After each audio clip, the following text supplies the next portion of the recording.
నా ప్రియమైన మిత్రులకు నమస్కారం. ఈరోజు నేను మీ ముందుకు ఒక గొప్ప శాస్త్రవేత్తగా మేరీ క్యూరీగా వచ్చాను. చిన్నప్పటి నుంచే చదువుపై చాలా ఆసక్తి ఉండేది. కానీ ఆ రోజుల్లో మహిళలకు చదువుకునే అవకాశాలు చాలా తక్కువగా ఉండేది. కానీ నేను నా కలను వదలలేదు. చదువు కోసం ఫ్రాన్స్ దేశంలోని ప్యారిస్ నగరానికి వెళ్ళాను. అక్కడ నా జీవితం చాలా కష్టంగా సాగింది. డబ్బులు లేకపోయినా ఆకలితో ఉన్న చదువుపై ప్రేమతో ముందుకు సాగాను. తరువాత పియర్ క్యూరీని వివాహం చేసుకున్నాను. ఆయన నా పరిశోధనలకు ఎంతో సాయం చేశారు. మేమిద్దరం కలిసి పొలోనియం మరియు రేడియం అనే 2 కొత్త మూలకాలను కనుగొన్నాము.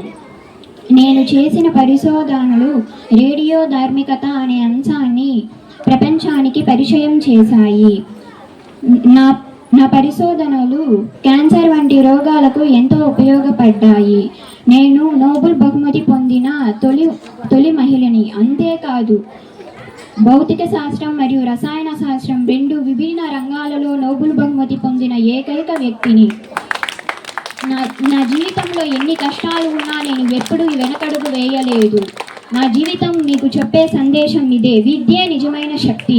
కష్టాలకు భయపడకండి, మీపై మీకు నమ్మకం ఉండాలి. చివరగా నేను చెప్పదలుచుకున్నది, శాస్త్రవేత్తలకే